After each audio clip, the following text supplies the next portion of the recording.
सूत जी ने शौनकादि ऋषियों से कहा कि संसार में अवतार धारण करने वाले आदि पुरुष भगवान नारायण जी हैं। सबसे पहले वही थे और वही मध्य में रहकर महाप्रलय तक उपस्थित रहते हैं। जब महाप्रलय में वे भगवान की इच्छा होती है तब वे अपनी माया से पुरुष का अवतार लेकर शेषनाग की छाती पर शयन करते हैं और उनको विराट रूप कहा जाता है। अरे जिनके 1000 सिर, 1000 नाग, 1000 कान, भुजाएं, 1000 चरण होते हैं, उनकी नाभि कमल से एक फूल निकलता है और उस फूल से ब्रह्मा जी उत्पन्न होकर 14 लोक रचते हैं। अरे उन्हीं को सब अवतारों का हेतु समझना चाहिए। उस पारब्रह्म परमेश्वर के अवतारों का हाल इस तरह है। पहला अवतार सनक, सनंदन, सनातन और सनत कुमार का धारण कर कर सदा 5 वर्ष की अवस्था यानी कि ब्रह्मचारी रहे। दूसरा अवतार वराह जी का लेकर पाताल से पृथ्वी को लाया। तीसरा अवतार यज्ञ पुरुष का चतुर्भुजी धारण कर कर सब राजाओं को यज्ञ करने की विधि बतलाकर उन्हें खुश किया। अरे चौथा हयग्रीव का अवतार धारण कर शरीर तो देवताओं के समान था परंतु उनका जो मस्तक था वे घोड़े के समान था और ब्रह्मा को वेद पढ़ाया। पांचवा अवतार नारायण जी का जो था वे नरनारायण ऋषि का लेकर बद्री के धार में बैठकर संसारी जीवों को तपस्या का मार्ग बतलवाया। और छठवा जो अवतार कपिल मुनि का धार कर सांख्य ज्ञान अपनी माता देवहूति को दिया। सातवां अवतार दत्तात्रेय जी का लेकर जिसमें इलाकृता और भक्त प्रहलाद को वेद पढ़ाया। आठवां ऋषभ देव जी का जो कि इंद्र की कन्या से हुआ था, चित्र देवी,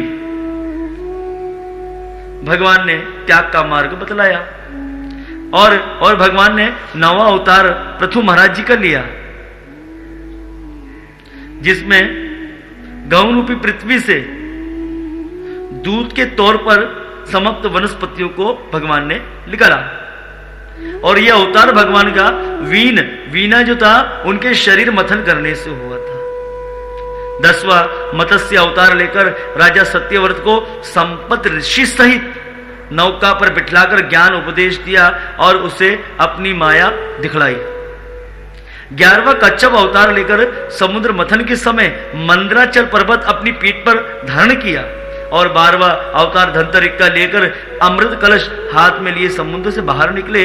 और 13वां अवतार मोहिनी मूर्ति का धारण कर दैत्यों को अपनी सुंदरता से मोहित किया और देवताओं को अमृत पिलाया। 14वां अवतार नरसिंह जी का लेकर भगवान हिरण्यकशिपु दैत्यों को मारकर अपने भक्त प्रहलाद की रक्षा करी। प्यारे भक्तों, ये जो हमारे नरसिंह भगवान जी है ना, ये पाकिस्तानी है। हाँ, ये मुल्तान में भगवान आज भी वो खंबा मौजूद है। उस खंबे से भगवान निकले अपने भक्त राज प्रहलाद की रक्षा करने के लिए। और हाँ, हमारे जो भक्त हैं इन पर बहुत नरसिंह देव की बहुत दया है, बड़ी कृपा नरसिंह भगवान की। और 15वां वामन अवतार धारण कर 3 पग पृथ्वी राजा बलि से दान लेकर देवताओं को दी। अरे मांगने से मनुष्य छोटा हो जाता है, इसी वस्तु परमेश्वर ने भी मांगने के समय अपना रूप छोटा सा बना लिया। 16वां अवतार हंस का लेकर सनत कुमार को ज्ञान उपदेश देकर उनका जो गर्व था ना, निर्गुण निर्विशेष निराकार, खत्म कर दिया भगवान ने। निराकार ज्ञान उनका गर्व तोड़ा। 17वां अवतार नारद जी का लेकर पंचरत्न वेद बनाया जिसमें सब वैष्णव धर्म लिखा। और 18वां अवतार हरि नाम लेकर अरे गजेंद्र को ग्रह के मुख से छुड़वाया। और 19वां अवतार परशुराम जी का लेकर 21 बार क्षत्रिय राजाओं को मारा और पृथ्वी उनसे छीनकर ब्राह्मण को दान दी। प्रभु 20 बार रामचंद्र जी का अवतार धारण कर कर समुद्र का अभिमान तोड़ा और रावण को कुटुंब सहित मारा।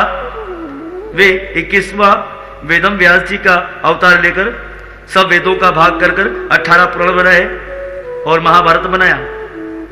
22वां साक्षात परम पुरुष परमात्मा श्री कृष्ण अवतार धारण कर कर कंस और जो जरासंध था,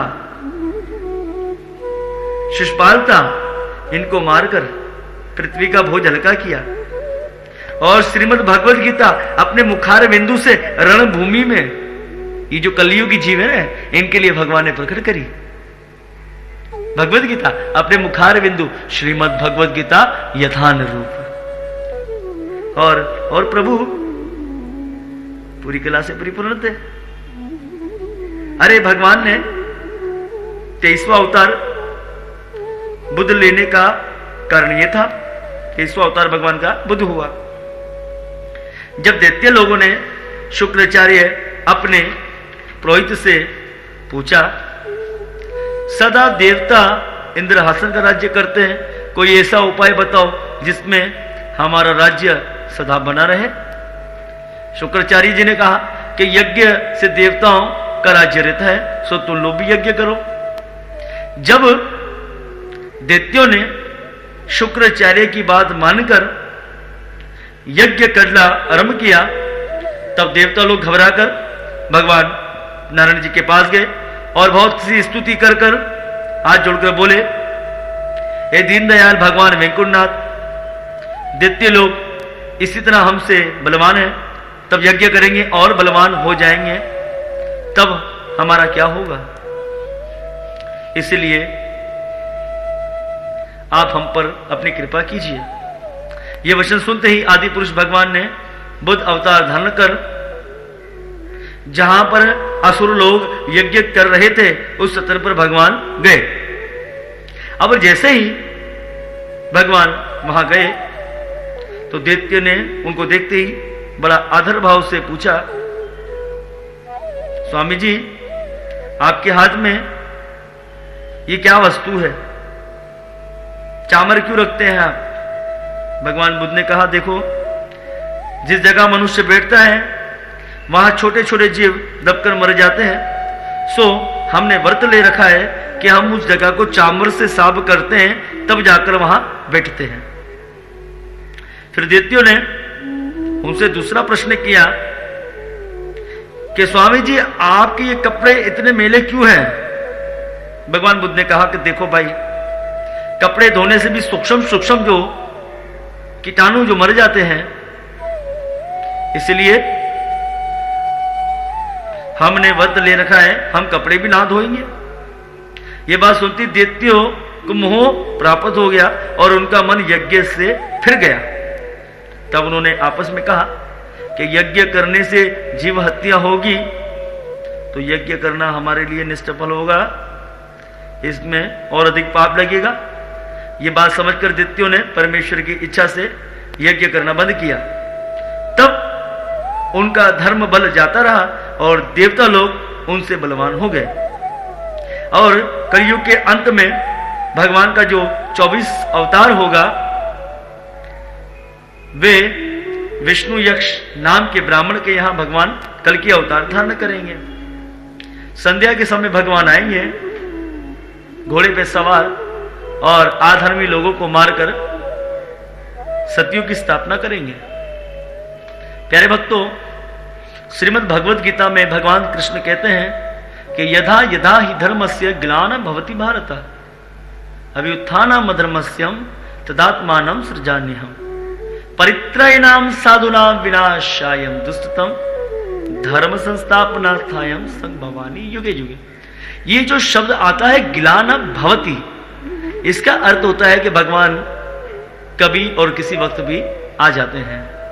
इसलिए कलयुगी जीवों को भव सागर से पार करने के लिए भगवान साक्षात श्री चैतन्य महाप्रभु बन गए।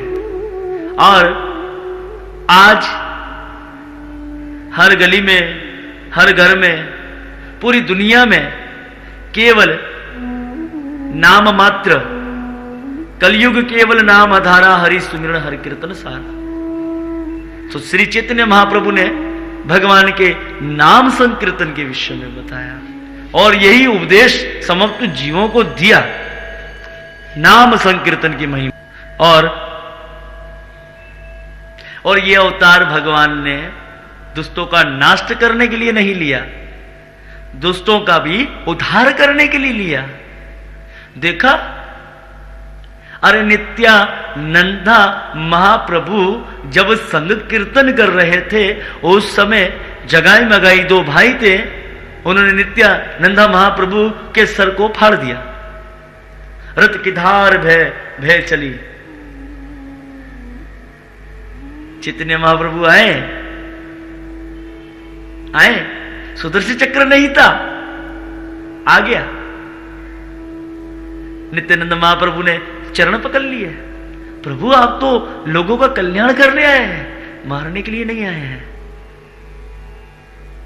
इतने दीन दयालु भगवान हमारे कहां होंगे? हैं? ऐसा नहीं है। तो इतने दयालु है श्री चैतन्य महाप्रभु। आज पूरी दुनिया में नाम संकीर्तन की महिमा है, क्योंकि भागवत में वर्णन दे दिया कि नमस्ते सरस्वती देवनम गौरा वाणी प्रचारिणे निर्विशेष शून्यवादिनी पाश्चात्यम दिष्ट तारिणे।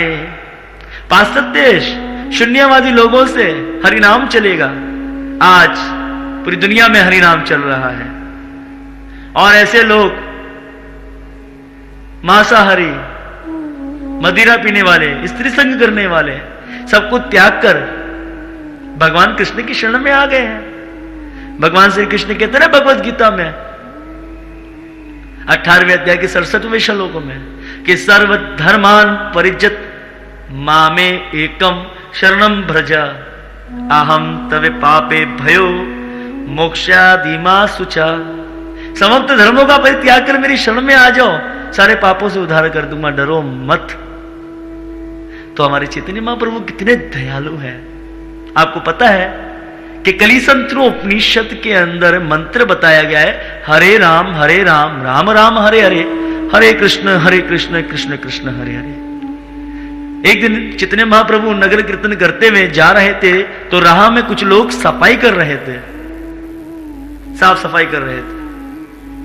तो चैतन्य महाप्रभु ने गले लगाया और बोला महामंत्र पढ़ो।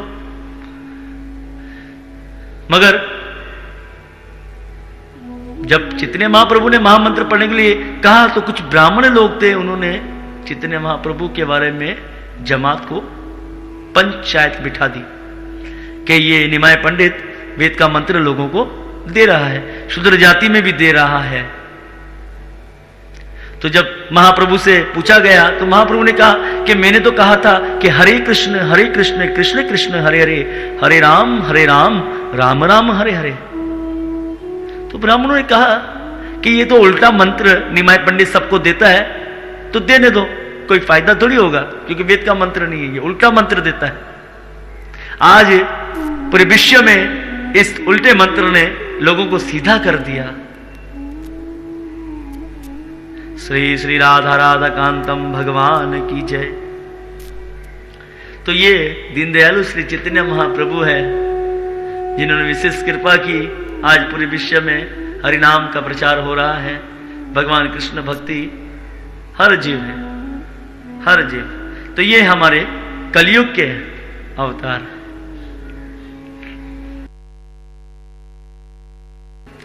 इन 24 अवतारों में श्री रामचंद्र जी और भगवान श्री कृष्ण का अवतार पूर्ण कला से है और संसारी जीवों को उद्धार करने की वस्तु ये सब अवतार भगवान नारायण जी धारण करते हैं। संसार में जितने ऋषिवर मुनि और देवता मनुष्य जीवधारी वे जड़ चेतना है, उस सब में उन्हीं पारब्रह्म का प्रकाश समझना चाहिए।